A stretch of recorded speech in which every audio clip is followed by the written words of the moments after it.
Howdy, my fellow alien gamers.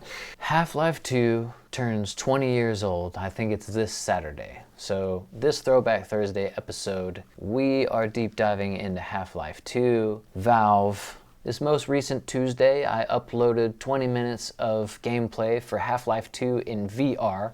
I played it on my MetaQuest 2. In order to play that game in VR, I had to first own the base game. So I bought Half-Life 2 on Steam, and then I downloaded the VR mod from Steam, which was free. Let me correct myself real quickly though. What I actually bought was the Half-Life Collection, or I think it was called Half-Life Complete. I bought that on Steam, and I want to say it was like 11 or 12 titles, and it was discounted on the day that I bought it, which is why I bought it. Another thing that I remember being struck by when playing Half-Life 2 on VR was the sound design.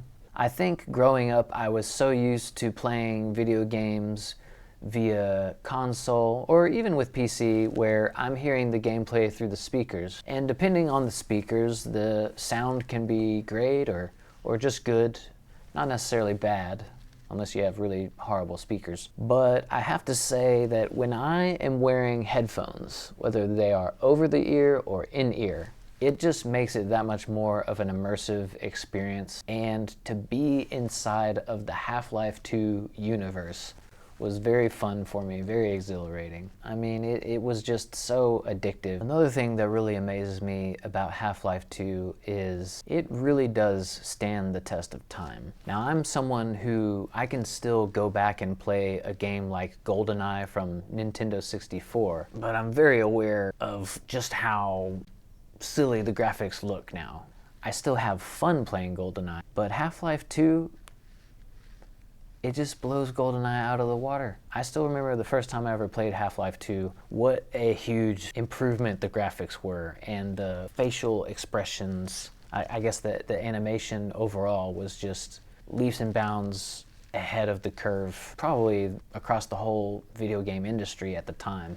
It was just that much more realistic, and even now playing it, I think it looks good. It made me think of movies like Jurassic Park or The Matrix. These are pretty old movies. The technology in movie making, of course, obviously has significantly improved since the years that Jurassic Park and The Matrix came out, but I have to say the visuals, they still hold up.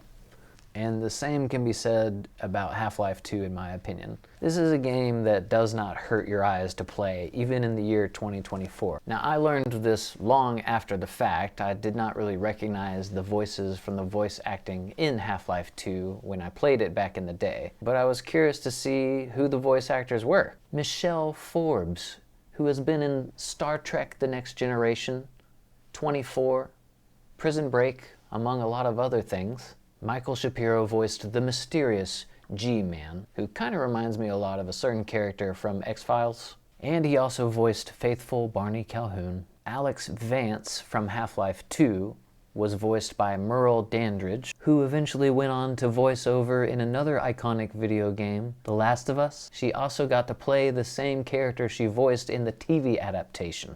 What I was most blown away by was the fact that Eli Vance, the father of Alex Vance in the video game, was actually voiced by none other than Robert Guillaume, I think it's pronounced. This man came into prominence via a TV show called Benson that was before my time. I have not seen that TV show, but I can remember distinctly being very entertained by him when he voiced Rafiki in The Lion King. Of course, I've seen him in a lot of other things as well. Gabe Newell, or is it Newell? The co-founder of Valve and the president of Valve, he guided the whole project for Half-Life 2. Mark Laidlaw was the lead writer for Half-Life 2. He steered the whole narrative for it. Kelly Bailey played a critical role in sound design and music. Ken Birdwell was the senior software development engineer. Robin Walker was the programmer and designer.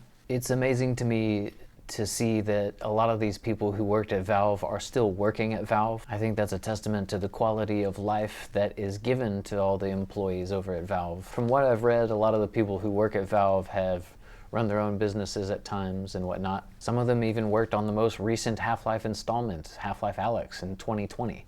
Valve seems like a really interesting place to be an employee at because, well, I'm sure there's a lot to do because they're so busy running Steam, but what else are they doing if not occasionally working on a great video game?